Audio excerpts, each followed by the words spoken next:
Oh, what a perfectly normal Tuesday it was at monitoring station Zeta-Seven. Well, as normal as Tuesdays get when you are floating in the middle of nowhere, watching empty space for signs of, well, anything really. Commander Moran was doing what he did best, which was absolutely nothing, while sipping his third cup of fermented algae brew and wondering why he had chosen a career in deep space surveillance.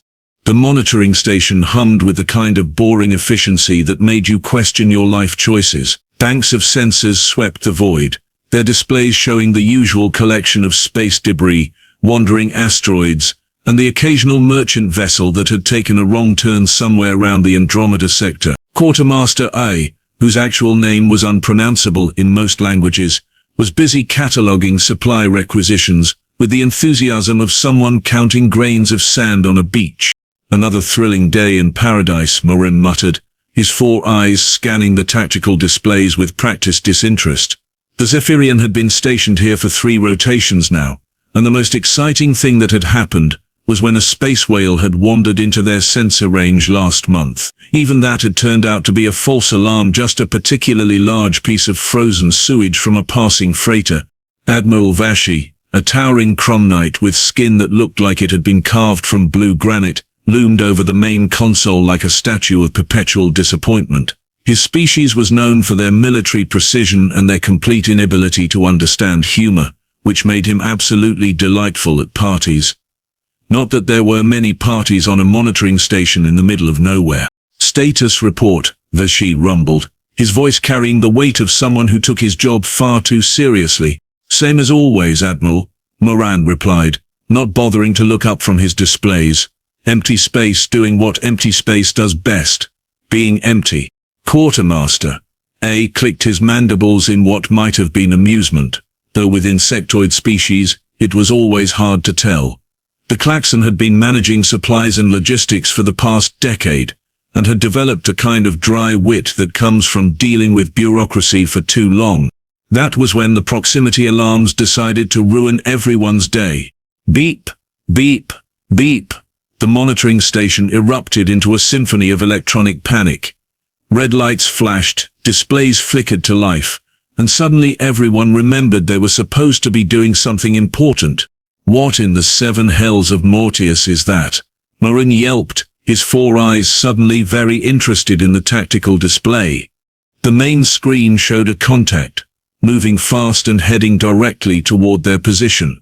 No transponder signal, no identification beacon, no response to standard hailing frequencies, just a solid blip on the screen that was getting bigger by the minute. Unknown vessel approaching from Sector 77 Alpha, Quartermaster, I reported, his voice taking on the clipped efficiency of someone who actually knew what they were doing. Range, approximately 2 million kilometers, and closing. Admiral Vashy moved with surprising speed for someone his size, his massive frame casting shadows across the control panels. Transmit standard identification request. Full spectrum, all frequencies. Moran's fingers danced across his console, sending out the automated greeting that every monitoring station in the galaxy used. It was a polite little message that essentially said, "Hello, please tell us who you are so we don't have to blow you up." Most civilized species responded within minutes. This one did not. No response, Admiral, Moran reported, a note of concern creeping into his voice. Broadcasting on all standard frequencies, including emergency channels. Nothing. Minutes ticked by. The unknown vessel continued its approach, seemingly oblivious to their attempts at communication. In the grand tradition of military protocol, the 3 aliens did what came naturally. They started to panic. Could be pirates, Quartermaster, A suggested, though his tone suggested he did not really believe it. Pirates were usually smart enough to avoid monitoring stations, especially ones equipped with enough firepower to turn a small moon into gravel. Could be a derelict, Moran offered hopefully. Navigation systems malfunctioning, crew dead or in stasis. Admiral Vashy studied the tactical display with the intensity of someone trying to read tea leaves. Or it could be something we really do not want to deal with on a Tuesday.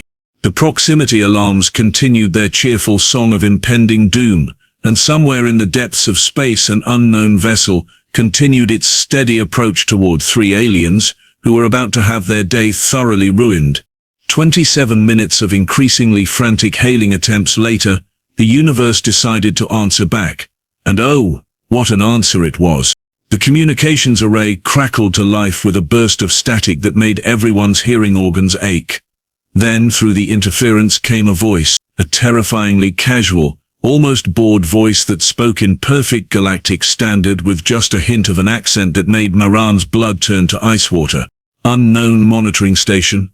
This is Earth Control Vessel Designation, Sierra 79. We have been receiving your transmission attempts. Please identify your jurisdiction and state your business. The bridge fell silent. Not the comfortable silence of a lazy Tuesday afternoon, but the kind of silence that happens right before someone starts screaming. Commander Moran stared at his console as if it had just sprouted tentacles and started singing opera. Quartermaster A's mandibles stopped clicking entirely, which for a klaxon was roughly equivalent to cardiac arrest.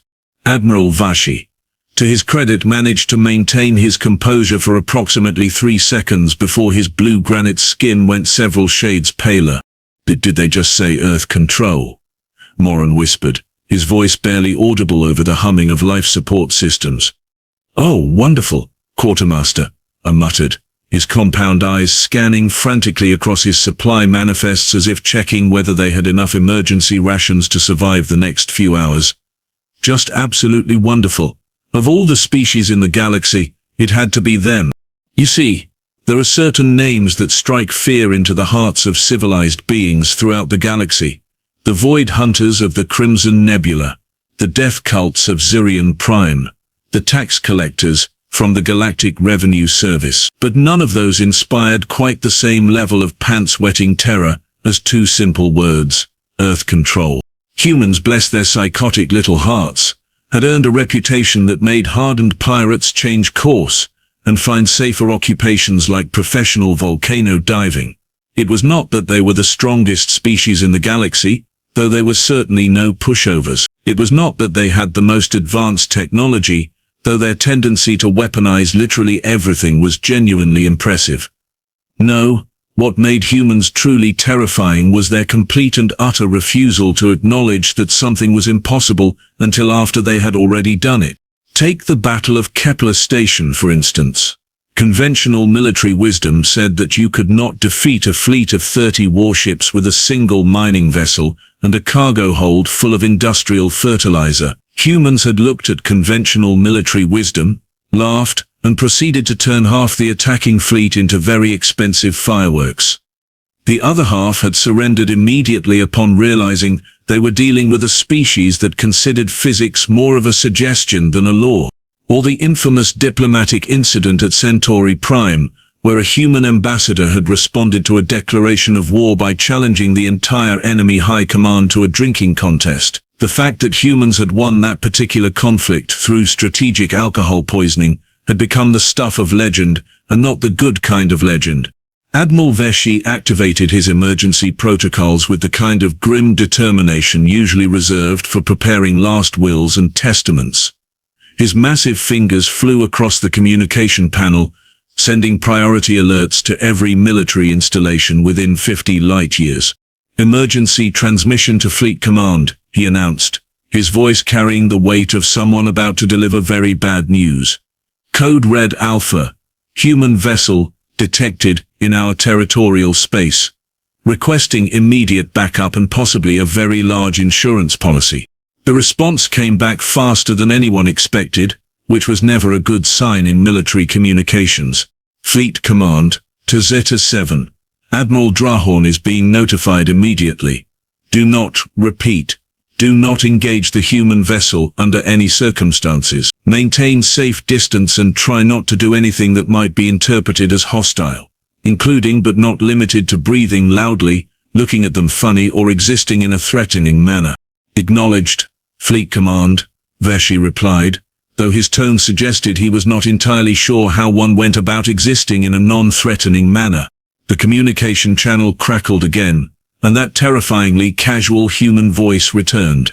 Monitoring station, we are still waiting for your identification. Please respond within the next 60 seconds, or we will assume you are having technical difficulties and will proceed to offer assistance." The way the human said assistance made it sound roughly equivalent to a death sentence with extra steps. Commander Moran looked at Admiral Vashy. Admiral Vashy looked at Quartermaster. Quartermaster A looked at his emergency evacuation procedures and wondered if it was too late to fake his own death. What followed could only be described as the most organized panic attack in galactic history.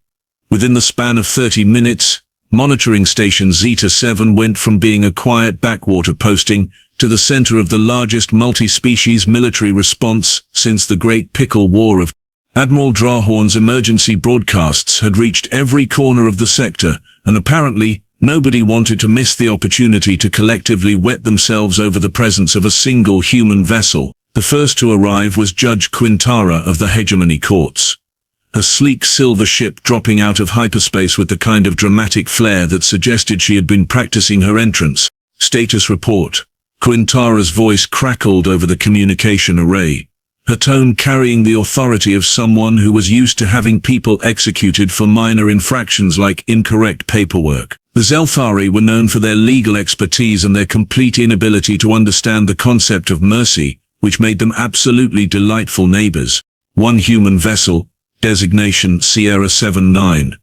Admiral Vashy reported, his voice carrying the resigned tone of someone reading their own obituary. They have identified themselves as Earth Control and are requesting our identification. There was a moment of silence that spoke volumes about Quintara's opinion of their current situation. "Have you responded?"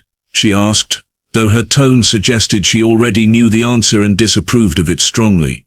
"We were considering our options," Moran replied diplomatically, which was a polite way of saying they had been standing around like deer in headlights for the past 27 minutes. The next arrival was even more dramatic. General Krofnog's dreadnought materialized out of hyperspace with enough weapons powered up to sterilize a small solar system. The Borthak military commander was famous throughout the galaxy for two things: his tactical brilliance and his unfortunate tendency to solve problems by shooting them until they stopped being problems. "Where are the humans?" Krofnog bellowed over the comm, his voice carrying the enthusiasm of someone who had been waiting his entire career for a chance to test his arsenal against the galaxy's most notorious species. "I have been preparing for this moment for decades." "Just one ship, General," Vashy replied wearily, "and we would prefer not to start an interstellar incident if we can avoid it." "Oh," Krafnog snorted, "you Chromenites have no appreciation for proper military strategy. The best way to deal with humans is overwhelming firepower applied liberally and without hesitation." That was when Mortin arrived, and things went from bad to worse to absolutely ridiculous. The Etherian philosopher-warrior materialized his ship through some kind of dimensional rift that hurt to look at directly, because apparently regular hyperspace was not dramatic enough for his species. "Greetings, fellow beings," Mortin intoned in the kind of voice that suggested he had been practicing his mystical pronouncements in front of a mirror. "I sense great disturbance in the cosmic fabric. The humans stir, and with them comes change." "Oh, wonderful, Quartermaster," I muttered under his breath. "Now we have a poet." Because what this situation really needed was interpretive philosophy. Judge Quintara's patience, never particularly robust to begin with, finally snapped. "Enough of this nonsense.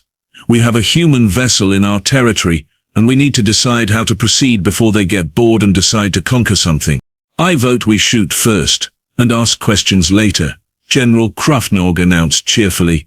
It worked for the Corinthians at Vega Prime.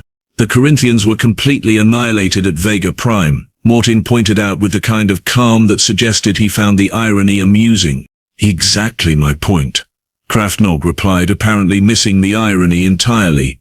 "Better to go out fighting than to surrender without honor." The communication channel erupted into what could generously be called a diplomatic discussion, but which sounded more like a galactic-scale argument between children who had been given access to weapons of mass destruction. The legal precedent clearly states that any unauthorized entry into territorial space constitutes an act of aggression, Quintara declared. "Legal precedent means nothing when dealing with humans," Vashy replied grimly.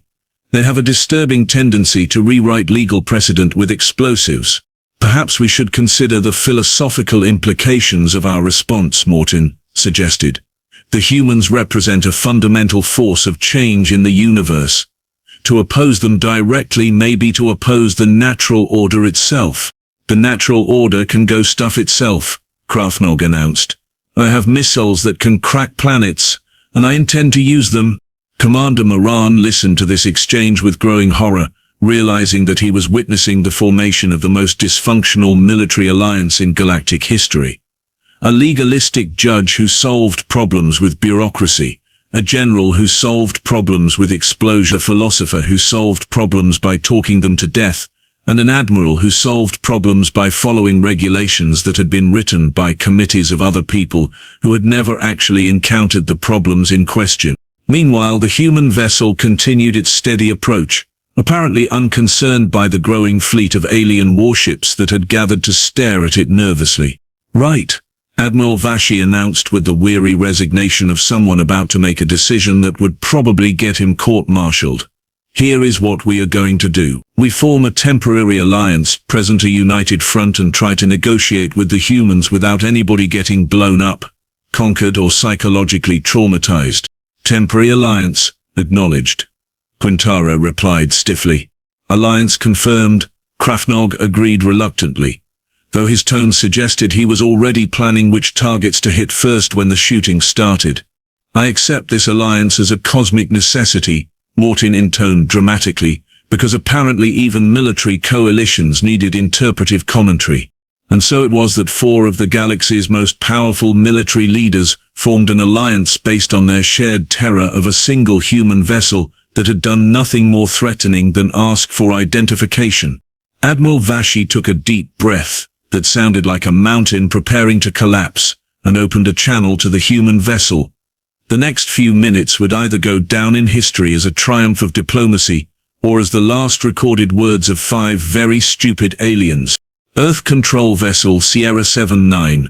This is Admiral Vashy of the Cromnite Defense Force, operating under joint authority with representatives of the Hegemony Courts, Borthak Military Command, and Ithurian Philosophical Corps. We welcome you to our sector. The response came back almost immediately, and it was somehow even more terrifying than expected, because of how utterly mind-numbingly casual it sounded. Hey there, Admiral. This is Commander Tom Marley, aboard the good ship Bureaucratic Nightmare. Thanks for the warm welcome. We were starting to think you folks had gone to lunch or something. Mind if we come aboard for a quick chat? Dead silence greeted this request. The kind of silence that usually preceded either enlightenment or complete mental breakdown. Did he just call his ship Bureaucratic Nightmare? Judge Quintara whispered, her voice carrying the tone of someone who had just discovered that the universe had a sense of humor, and it was twisted. And he wants to come aboard, General Krafnog added, his voice rising several octaves. Humans, on our stations, breathing our air, eating our food, probably plotting to conquer everything they see. Actually, Commander Marley's voice crackled over the comm again, apparently having overheard their private channel. We are more concerned about the food situation. Our cook, Brandon Torres, has been experimenting with something he calls fusion cuisine. And let me tell you, when a human starts mixing Earth spices with alien ingredients, the results can be classified as weapons of mass digestion. Another voice joined the conversation.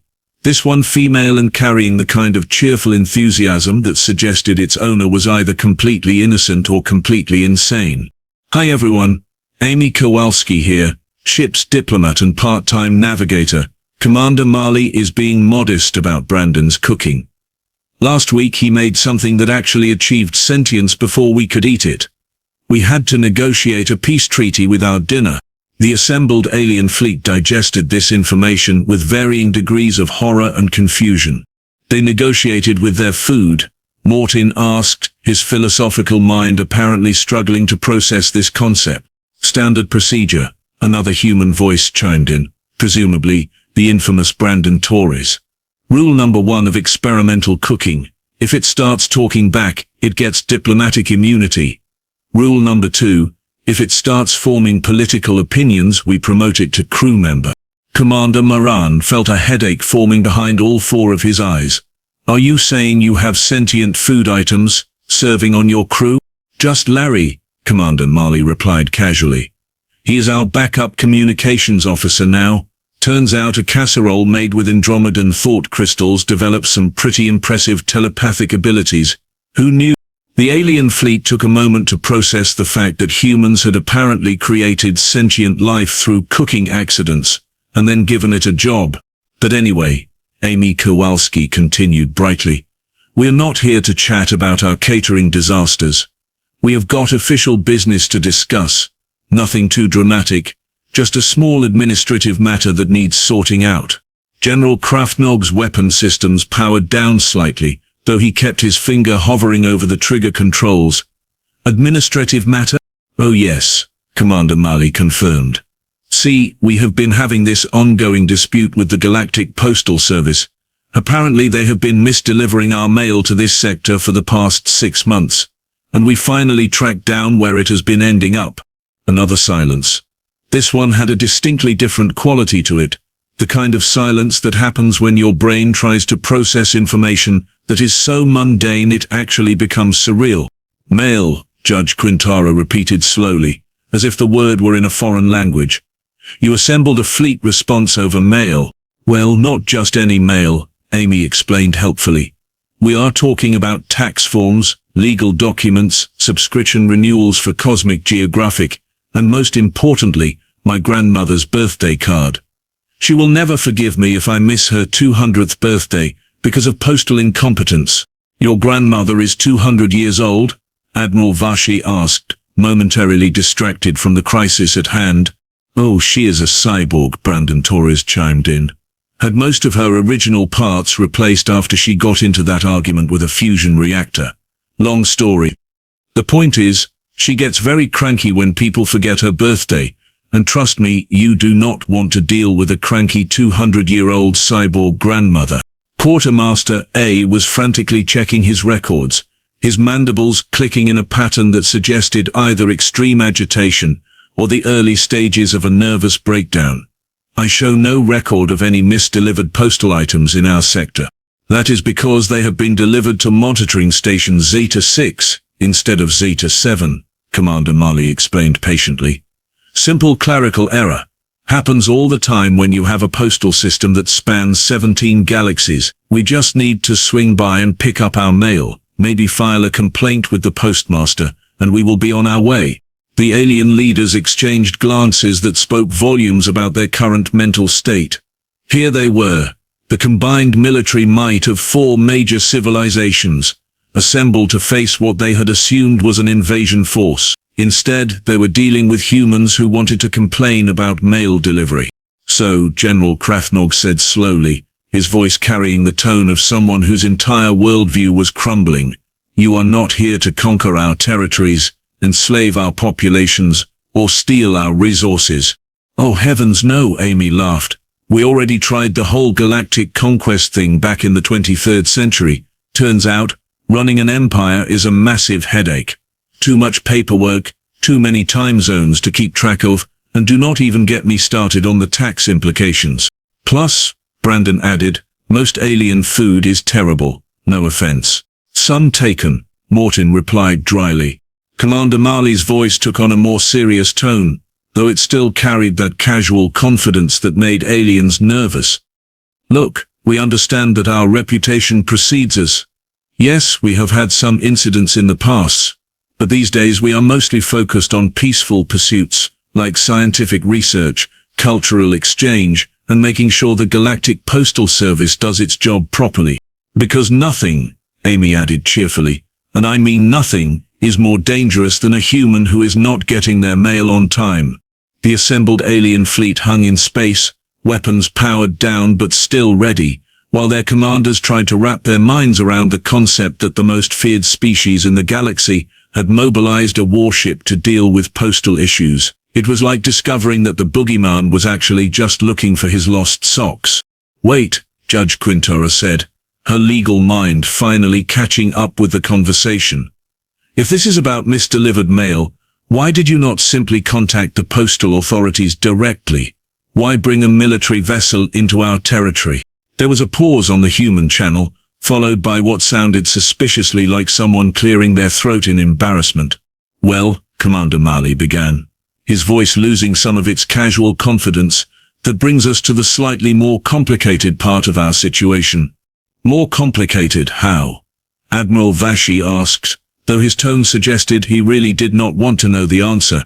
You see, Amy explained, we did try to contact the postal authorities multiple times, but apparently there has been a bit of a misunderstanding regarding our current diplomatic status. Brandon Torres chimed in with the kind of cheerful tone that made everyone nervous.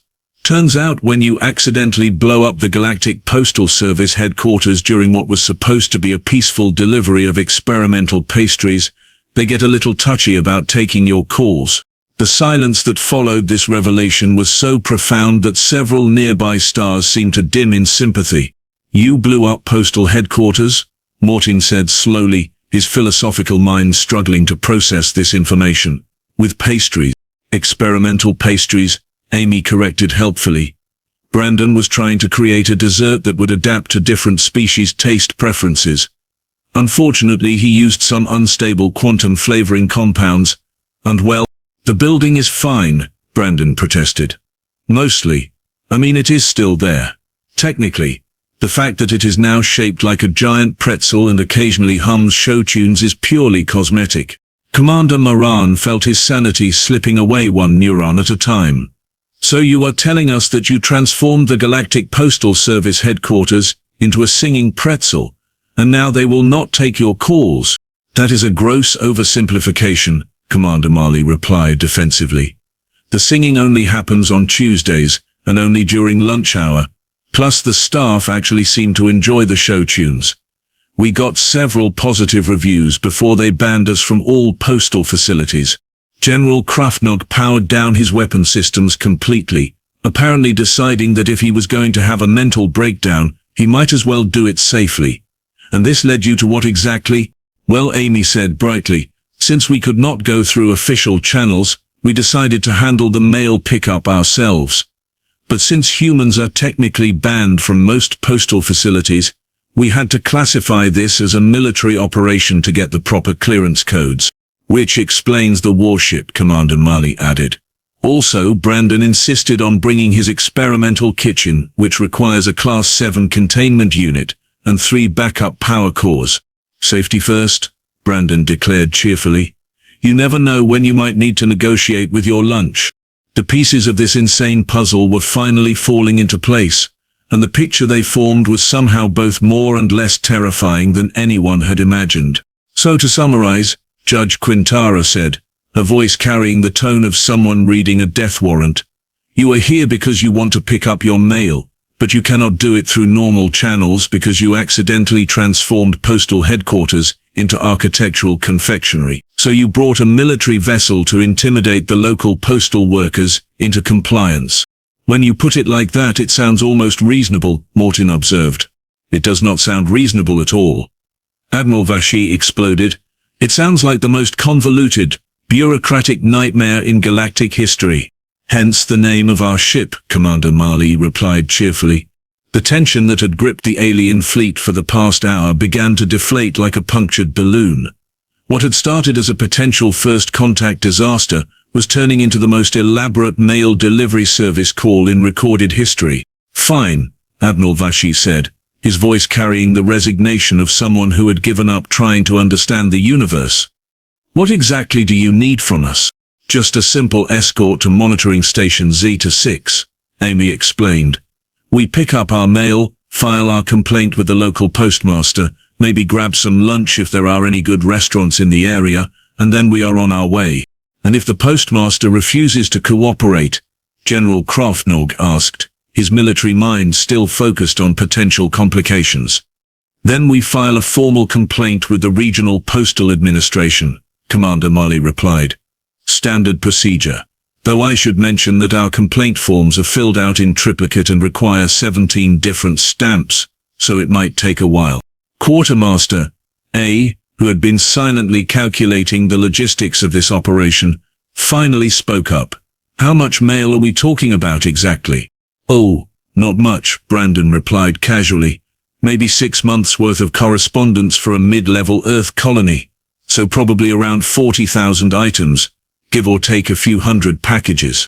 The alien fleet absorbed this information with the kind of numb acceptance that comes from having one's expectations thoroughly demolished, and then trampled by bureaucratic absurdity. 3 hours later, the most anticlimactic military operation in galactic history was finally drawing to a close.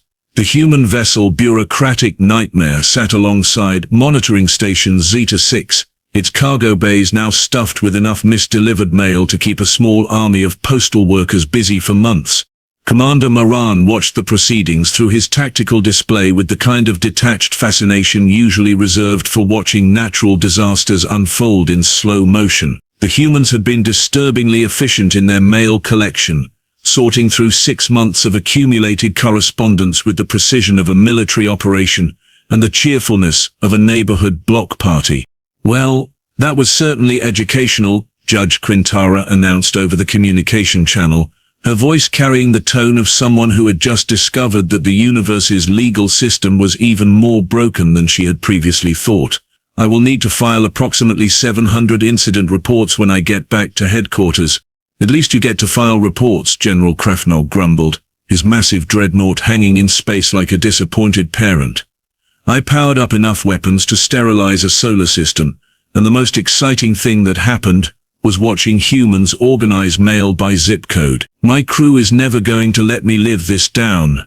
Admiral Vashy was busy updating his fleet protocols, adding a new section titled Human Mail-Related Incidents to the standard first contact procedures. Note to self, he muttered, next time humans show up in our territory, ask about postal issues before activating emergency response protocols. The communication channel crackled as Commander Marley's voice returned. All right, folks, we are just about wrapped up here. Got our mail, filed our complaint, and Brandon managed to trade some of his experimental cookies for a case of genuine Andromedan coffee beans. All in all, a successful diplomatic mission. Diplomatic mission, Morton repeated, his philosophical mind still trying to process the day's events. They call this diplomacy, I suppose, in a sense any interaction that does not result in the complete annihilation of all parties involved could be considered successful diplomacy. The bar for success is remarkably low when dealing with humans, Quartermaster A observed, his mandibles clicking in what might have been amusement or existential dread. It was hard to tell with insectoid species. Amy Kowalski's voice joined the conversation, carrying the same cheerful enthusiasm that had characterized the entire encounter. Before we head out, we wanted to thank everyone for being so accommodating. Not every species would be willing to provide a military escort for mail pickup. You folks are the best. We are just grateful that nobody got conquered, Admiral Vashy replied dryly. Oh, we only conquer things on weekends, Brandon Torres chimed in helpfully. Union rules, plus conquest paperwork is a nightmare, and our administrative staff is still recovering from the last time we accidentally annexed a small moon. The alien commanders exchanged glances that spoke volumes about their current mental state.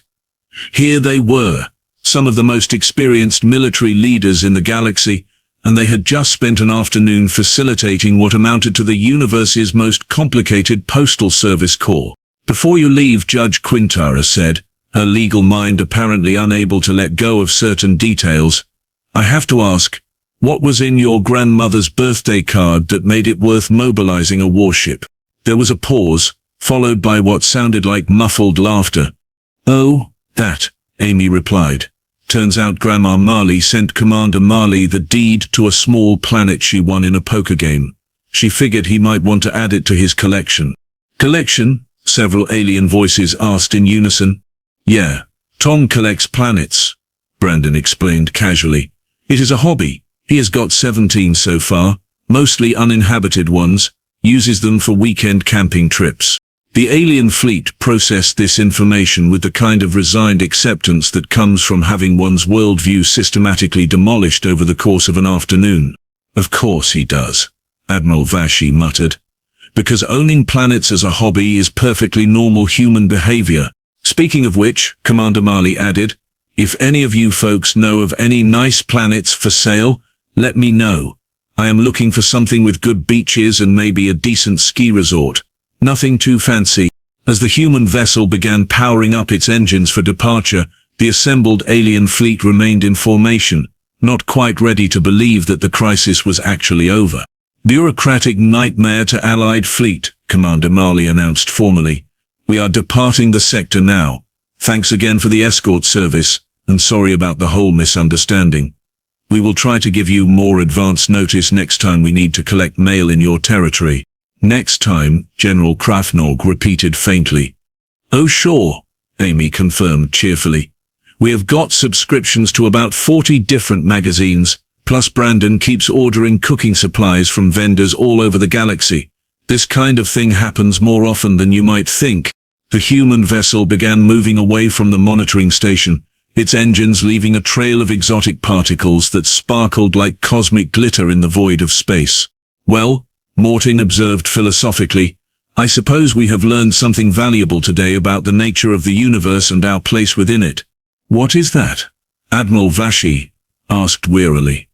That the most terrifying force in the galaxy can be completely derailed by postal incompetence and birthday cards. As the human ship disappeared into hyperspace, leaving behind a group of very confused aliens and one monitoring station, with significantly less accumulated mail, Commander Moran settled back into his chair and reached for his cup of fermented algae brew. Just another Tuesday in paradise, he muttered, and somewhere in the depths of space, the universe chuckled at its own cosmic joke. The reputation of humanity remained intact, not despite their mundane motivations, but because of them. After all, any species that would mobilize a warship to deal with mail delivery issues was clearly not bound by conventional logic, and that made them more unpredictable and dangerous than any traditional military threat. The aliens had learned an important lesson that day. When dealing with humans, expect the unexpected, prepare for the impossible, and always check your postal delivery records first.